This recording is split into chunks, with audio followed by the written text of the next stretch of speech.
त्यांच्या पाठीशी आम्ही आहे.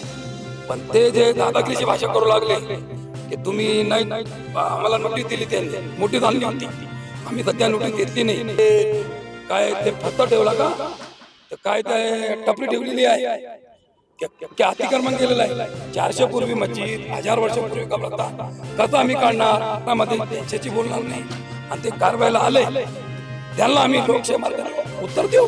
1986 ला त्याला अधिकृत नोंदणीकृत करण्यात आले. अधिकृत नोंदणीकृत या ठिकाणी सगळ्या मालमत्तेचं झालेलं आहे. त्याच्या आधारावर आम्हाला PR कार्ड मिळालेलं आहे. मग असं असताना मग आम्ही अतिक्रमणधारक कसे? वक्फ बोर्डमध्ये कब्रस्तानाची नोंद आहे, 1000 वर्षापूर्वी आधीची कब्रस्तान आहे आमची, आणि तिथं अतिक्रमण काही असलं तर काढून टाकायला पाहिजे, नाही तर मी स्वतः काढेन. तुम्ही तोडायला ते येतील त्यावेळी मी कोर्टात धाव घेईन, आणि कॉर्पोरेशनचा अधिकार नाहीये.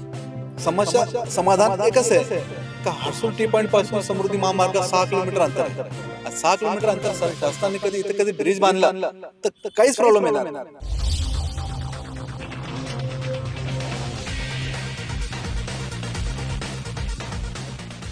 जिनसे है आप बेखबर, दिखाएंगे हम वो खबर. खड़की समाचार अब नए अंदाज में.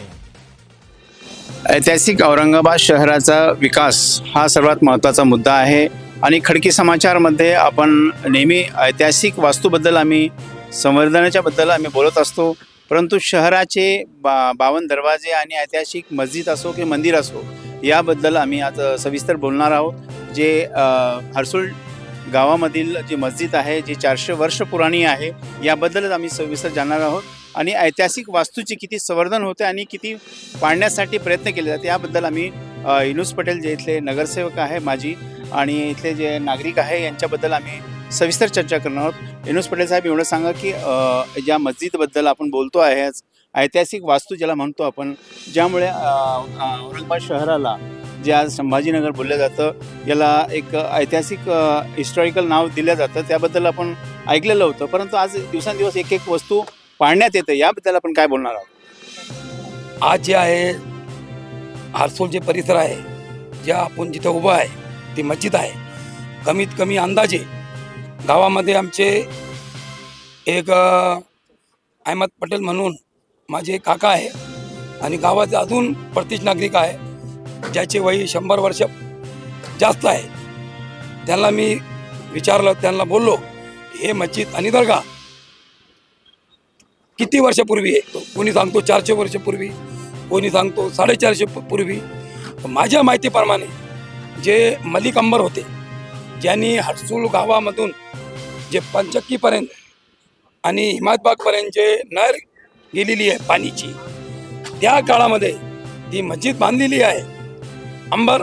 मलिक अंबरच्या काळामध्ये अंदाजा 400-500 पूर्वी ते मस्जिद आहे. जे म्हणतं की तुम्ही जवळपास 400 वर्ष पुराणी ऐतिहासिक वास्तू आहे, या मस्जिदवर आज कॉर्पोरेशन हातोडा चालवणं असं तुमचं म्हणणं आहे, पण याकरता नागरिकांचा खूप सहभाग आहे याच्यामध्ये, तर याबद्दल आपण काय बोलणार? आता बघा, आम्हाला जे मनपाचे आयुक्त साहेब आहे त्यांनी आश्वासन दिलेलं आहे, त्यांनी तोंडी म्हणलेलं आहे की आम्ही मस्जिद, मंदिर आणि कब्रस्तानला हात लावणार नाही. त्यांनी आश्वासन दिलेलं आहे.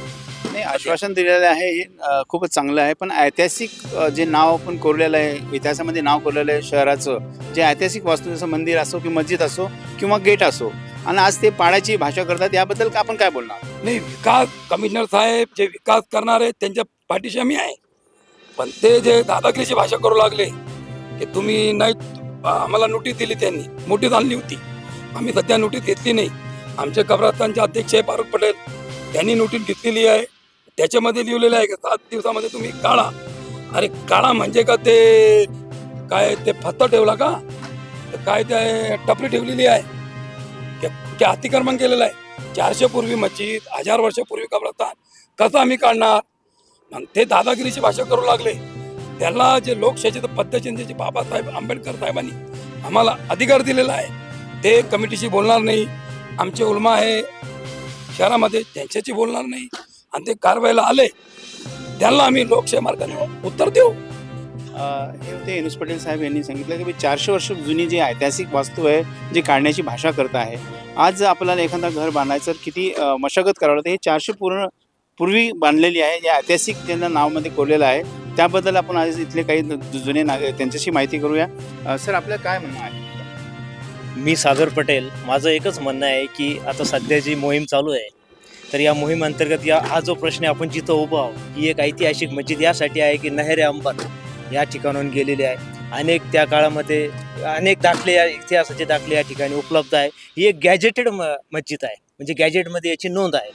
आणि असं असताना की खरं तर कुठलीही गोष्ट करत असताना मला एक सांगा की आपण जे म्हणतो की अतिक्रमणची व्याख्या काय, त्याची डेफिनेशन अजून मी म्हणतो की जे आयुक्त आहे म्हणा पाहिजे, यांनी आम्हाला त्याची डेफिनेशन काय ती आम्हाला समजून सांगावी. सगळ्यात अगोदर अतिक्रमण म्हणजे काय की एखादी गायरान जमीन किंवा सरकारी जमीन या ठिकाणी एखादी व्यक्ती किंवा संस्था अनधिकृतरित्या त्या ठिकाणी जर त्याचा उपभोग घेत असेल तर त्याला आपण अतिक्रमण म्हणू शकतो. परंतु इथं ग्रामपंचायतच्या रेकॉर्डनुसार इथं महानगरपालिका 82च्या नंतर 1986ला त्याला नोंदणीकृत करण्यात आले. अधिकृत नोंदणीकृत या ठिकाणी सगळ्या मालमत्तेचं झालेलं आहे. त्याच्या आधारावर आम्हाला PR कार्ड मिळालेलं आहे. मग असं असताना मग आम्ही अतिक्रमणधारक कसे, हा सगळ्यात महत्त्वाचा मुद्दा आहे. तर आम्ही अतिक्रमणधारक ठरू शकत नाही कायद्यानुसार. तर त्यांनी जी प्रक्रिया आहे त्या प्रक्रियेतून जावा. आम्ही जर अतिक्रमण केलं असेल तर आम्हाला रीतसर त्यांनी नोटीस द्यावी, त्यामध्ये त्याचे कलम टाकाव्या. ते या कलमा अंतर्गत अतिक्रमण कलम यानुसार तुम्हाला नोटीस देण्यात येत आहे आणि ते तुमचं अतिक्रमण तुम्ही काढून घेण्यात यावे. तर त्याला नोटीसला काय उत्तर द्यायचं याच्यासाठी सुद्धा आम्हाला त्यांनी काही दिवसाचा एक टाईम पिरियड द्यावा. टाईम पिरियड दिल्यानंतर आम्ही त्याचं उत्तर देऊ आणि त्यानंतर मग ते पाडायची भाषा करू शकता. खूपच चांगलं. इथले सदर पण आहे, ज्यांनी जी नोटीस घेतली त्यांच्याबद्दल कब्रस्तान कबरीचे अध्यक्ष आहे, त्यांच्याशी बोलू. त्यांचं काय म्हणणं आहे? मी नोटीस घेतली कब्रस्तानची, पण नोटीस का घेतली, माझं तिथं अतिक्रमण कोणतं अतिक्रमण आहे कब्रस्तानवर ते कमिशनर साहेबांनी दाखवावं मला. का बाबा मी तुम्हाला नोटीस दिली. त्यांचं म्हणणं आहे का मी 15 दिवस आधी पण एक नोटीस दिली ती, कोणी घेतली नाही म्हणून. तर मी म्हटलं ठीक आहे, आता नोटीस आली तर माझ्या माणसाने ती नोटीस घेतली कब्रस्तानची. पण तिथं अतिक्रमण कोणतं आहे, कब्रस्तानवर अतिक्रमण कोणतं आहे ते दाखवावं साहेबांनी. तर आता IS ऑफिसर आहे ते, त्यांना लक्षात आलं पाहिजे तिथं काय टपरी आहे का कब्रस्तानवर. तिथं अध्यक्ष या नात्याने मी बिल्डिंग बांधली, तिथं काय केलेलं आहे, तिथं कॉर्पोरेशनचा अधिकार एवढं आहे फक्त का ज्या सरकारी मालमत्तेवर कोणी अतिक्रमण केलं, समजा तिथं बसलेलं आहे, कोणी टपरी टाकून बसलं, कोणी कच्चं बांधकाम केलं किंवा कोणी पक्कं बांधकाम केलं, ते काढण्यासाठी कॉर्पोरेशनचं काम आहे. यांना नोटीस द्यायची, त्याच्यानंतर जे रीतसर कारवाई होईल ती कारवाई करायची. तिथं माझं काहीच नाही ना. कब्रस्तान हे गावकऱ्यांची मालमत्ता, वक्फ बोर्डमध्ये कब्रस्तानची नोंद आहे. 1000 वर्ष आधीची कब्रस्तान आहे आमची. आणि तिथं अतिक्रमण काही असलं तर काढून टाकायला पाहिजे, नाही तर मी स्वतः येऊन काढेन. पण तिथं अतिक्रमण 1 पैशाचं अतिक्रमण झालेलं नाही आहे, म्हणून मी नोटीस घेतली. त्याच्यात नोटीसमध्ये काही नाही. आज कधी त्यांनी तोडायला ते येतील त्यावेळी मी कोर्टात धाव घेईन. आणि कॉर्पोरेशनचा अधिकार नाही आहे, जमीन घ्यायचा कॉर्पोरेशनचा अधिकार थोडी आहे. कब्रस्तानची ते जागा घेऊ शकत नाही. त्यांनी पहिले त्याची रीतसर चौकशी करावी, आपण जागा घेऊ शकतो का नाही घेऊ शकत. वक्फ बोर्डची NOC पाहिजे त्याला. त्याच्यात काही मलिकंबर नहेरचे जे बंबे म्हणतात ते बंबे आलेले आहे. त्याच्यात पुरातन खात्यात जाऊन त्यांना त्यांची NOC घ्यावी लागेल. नोटीस देऊन त्यांचा काही उपयोग नाही आहे मला, म्हणून मी घेतलेली आहे. ठामपणे सांगतो, मी नोटीस घेतली आणि त्याचा जॉब मी कर्मचाऱ्याला कोर्टात विचारेल. हे हर्सुल नगर नागरिकांचं काही म्हणणं आहे की काही नोटीस घेतली, नोटीसबद्दल खूपच संभ्रम आहे आणि त्याबद्दल आयुक्त साहेबांनी पण त्यांना सविस्तर मार्गदर्शन करावं, त्याबद्दल सविस्तर चर्चा करावी. त्यानंतर त्या नोटीसचं जर महत्त्व कळेल तर त्यांना पण समजेल की नोटीस का घेतलेली आहे. काही इथे लॉयर पण आहे, यांच्याशी बोलूया हर्सुल जागेबद्दल. आपल्याला काय वाटतं सर, आपल्या लॉयरच्या म्हणजे ॲडव्होकेट या नात्याने आपण काय बोलणार? मी ॲडव्होकेट नात्याने बोलणार नाही. सर्वात प्रथम मी हे गावाचा नागरिक आहे आणि ह्या गावाचा नागरिक असल्यामुळे मी इथं जे जामा माझी त्याचाच पण सेक्रेटरी आहे मी आणि त्याच्यानंतर वकील आहे हे गावातला. सर्वात प्रथम पहिली गोष्ट अशी आहे का समस्या समाधान एकच आहे का हर्सुल टी पॉईंटपासून समृद्धी महामार्ग 6 किलोमीटर अंतर आहे. 6 किलोमीटर अंतर शासनाने कधी ब्रिज बांधला तर काहीच प्रॉब्लेम येणार, सगळ्यांची समस्या सॉल्व्ह होऊन जाणार. शासनाला पैसे द्यायची गरज नाही, काही नाही, काहीच करायची गरज नाही. ना गाववाल्याला पैसे द्यायची गरज, ना मस्जिदवाल्याला पैसे द्यायची गरज, ना कब्रस्तानाला द्यायची गरज, ना मंदिरला चेंज करायची गरज, मंदिरला पैसे द्यायची. तर सगळं समाधान एकाच याच्यामध्ये आहे की एकाच ब्रिज तयार कधी केलं तर सगळा समस्या सॉल्व्ह होऊन जाणार. सर मला सांगा का ऐतिहासिक वास्तू संवर्धनासाठी खूप मोठं आर्किओलॉजी डिपार्टमेंट आहे, यांनी पण यावर लक्ष केंद्रित केलं पाहिजे. जसं 52 दरवाजे म्हटलं जातं की त्याबद्दल बी लोकांनी खूप हे एक एक दरवाजे नष्ट होत चाललेले आहेत आणि ऐतिहासिक वास्तू जे आहे हे पण नष्ट करण्याचा प्रयत्न चालू आहे. याबद्दल आपण काय बोलणार? बरोबर आहे. हे शासन जे आहे आता सध्याचं जे शासन आहे तर जुने रेकॉर्ड त्यांना तसे पण संपवायचे आहे, तर त्या हिशोबानं त्यांचं काम चालू आहे.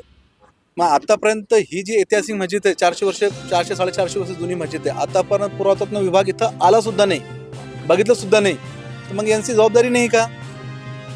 तर ही जबाबदारी त्यांची पण आहे आणि आम्ही तो फाईट करणारच गाववाले.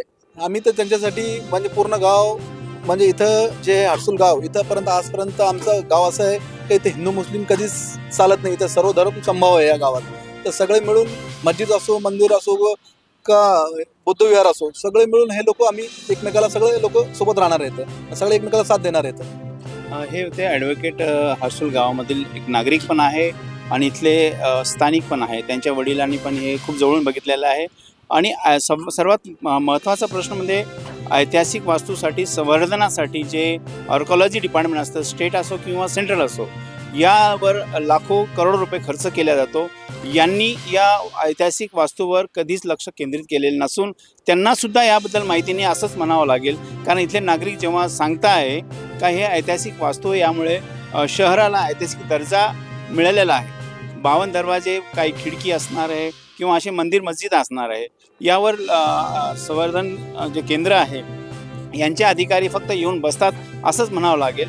जर यांनी वेळीच याच्यावर लक्ष दिलं तर हे वास्तू वाचवण्यासाठी नक्कीच मदत होईल आणि येथील जे ऐतिहासिक प्रश्न म्हणावा लागेल जे हर्सुल गावावाल्यांनी उचललेला आहे आणि यासाठी औरंगाबाद शहर जे आपण संभाजीनगर म्हणतोय यावर काही आम्हाला घेणं म्हणजे बोलण्याचं नाही आहे, परंतु ऐतिहासिक वाचणं हे आपल्या सर्वांची नागरिकांची जबाबदारी आहे आणि यात कोणी धर्माचं नसतं, एकाच धर्माचं नसून हे सर्वच मंदिर मस्जिद किंवा बुद्धविहार असो किंवा पुतळे असो याबद्दल सर्वांची काळजी घेणं आवश्यक आहे. धन्यवाद.